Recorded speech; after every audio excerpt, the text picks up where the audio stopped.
السلام علیکم دوستو، امید ہے آپ سب خیریت سے ہوں گے اور اپنے پیاروں کا بہت خیال رکھ رہے ہوں گے۔ آج کی کہانی گلگت بلتستان کی ایک لوک داستان ہے جو وہاں کے خوبصورت اور دلکش نظاروں کے درمیان کئی صدیوں سے سانس لے رہی ہے، جس کے خوف نے وہاں کے باسیوں کو اپنی گرفت میں لے رکھا ہے۔ آج ہم چرنگیلو کی خوفناک کہانی سنیں گے جو تاریکی اور خوف سے پیدا ہونے والی ایک مخلوق ہے۔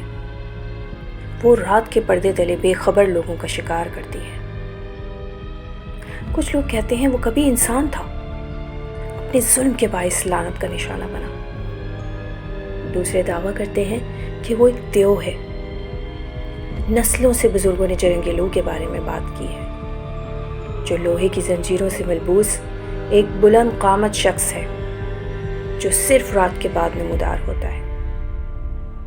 ہماری کہانی برف سے ڈھکے ہوئے چوٹیوں کے درمیان گم ایک چھوٹے سے گاؤں میں شروع ہوتی ہے، جہاں ایک نوجوان رہتا تھا۔ اس کا نام راہم تھا اور وہ ایک چرواہا تھا۔ اپنے ریوڑ سے آگے مہم جوئی کا خواب دیکھتا تھا۔ ایک خزاں کی دوپہر میں اس کی بھیڑیں عام راستے سے ہٹ کر دور چلی گئیں، جس کی وجہ سے وہ ایک چھپے ہوئے غار میں پہنچ گیا۔ کیونکہ وہ غار پوری طرح سے گھاس پھوس سے اور جھاڑیوں سے ڈھکا ہوا تھا، چھپا ہوا تھا۔ وہ غار برف اور سایوں کے بیچ ایک بھول بھلیا تھا۔ راہم اندر جانے کے بعد ایک عجیب و غریب سے نشانات سے مزین ایک کمرے پر جا پہنچا جو اس کی تمام دیواروں پر کندہ تھے۔ مرکز میں ایک پتھر کے تختے پر ایک لوہے کا مرتبان پڑا تھا۔ ایک ناقابل مزاحمت کشش راہم کو قریب لے گئی۔ وہ بڑھا تو اس کی انگلیاں ٹھنڈی دھات کو چھوتی ہیں۔ غار میں ایک کھنک گونجی۔ اچانک زمین کانپنے لگی۔ راہم واپس بھاگا، خوف سے اس کا دم گھٹنے لگا۔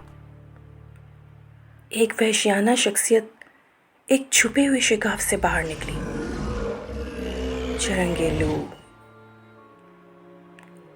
اس کی آنکھیں اندھیرے میں جلتی ہوئی انگارے کی مانند تھیں جو راہم پر ٹک گئیں۔ راہم پر دہشت سوار ہو گئی۔ وہ بھاگا مگر مخلوق کی بھاری قدموں کی آواز بھی اس کے پیچھے آ رہی تھی۔ وہ خطرناک غار سے دوڑا۔ اندھیرا اس کی واحد ڈھال تھا۔ چرنگیلو کا گھٹا ٹوپ گرجنا ہوا میں گونجتا تھا، ایک ایسی آواز جو خوفناک انجام کی غمازی تھا۔ غار سے باہر نکلتے ہوئے راہم مدھم روشنی میں ٹھوکر کھا کر گر پڑا، مگر کوشش کر کے دوبارہ اٹھا اور گاؤں کی طرف دوڑا۔ وہ سانس لینے کے لیے بری طرح سے ہانپ رہا تھا۔ وہ اپنے گھر میں داخل ہوتے ہی کھردرے قالین پر گر پڑا۔ اس کے بے قابو الفاظ غار اور چرنگیلو کی شخصیت جس پر کبھی اسے یقین نہیں آتا تھا۔ اس کے چہرے پر خوف اور بے یقینی کے ملے جلے جذبات تھے۔ اسے اب تک یقین نہیں آ رہا تھا کہ آیا اس نے کوئی خواب دیکھا ہے یا پھر وہ سب حقیقت تھی۔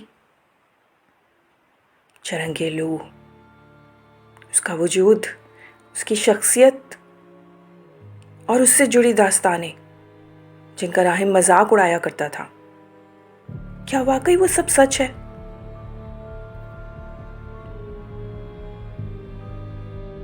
آپ لوگ اپنی رائے سے بھی آگاہ کیجیے کہ بلتستان سے جڑی لوک داستانوں میں کتنی حقیقت ہے۔ تو یہ تھی آج کی داستان۔ اگلی دفعہ انشاءاللہ ایک نئی کہانی کے ساتھ حاضر ہوں گی۔ مزید دلچسپ کہانیاں سننے کے لیے چینل کو لازمی سبسکرائب کیجیے اور شیئر بھی کیجیے، اور اپنی کہانیاں ہمیں بھیجنے کے لیے دیے گئے ای میل ایڈریس اور واٹس ایپ پر رابطہ کیجیے۔ ہمارا ای میل ایڈریس ہے venetrixaihorror VENATRIX venetrix AI horror HORROR venetrixai@gmail.com اور واٹس ایپ کرنے کے لیے ہمارا نمبر ہے 0330-124-6643۔ ہمیں آپ کی کہانیوں کا اگر آپ ریکارڈنگ بھیجنا چاہتے ہیں واٹس ایپ پر تو ہمیں آپ ریکارڈنگ بھیج سکتے ہیں، ای میل بھی کر سکتے ہیں، اور آپ کے جتنے بھی ایکسپیرینسز ہیں اگر وہ آپ ہمارے ساتھ شیئر کرنا چاہتے ہیں تو ہم اسے اپنے چینل پہ فیچر کرنے کی ضرور کوشش کریں گے۔ تو ہمیں انتظار رہے گا آپ کی رائے کا، آپ کی کہانیوں کا۔ تب تک کے لیے اپنا بہت خیال رکھیے گا۔ فی امان اللہ۔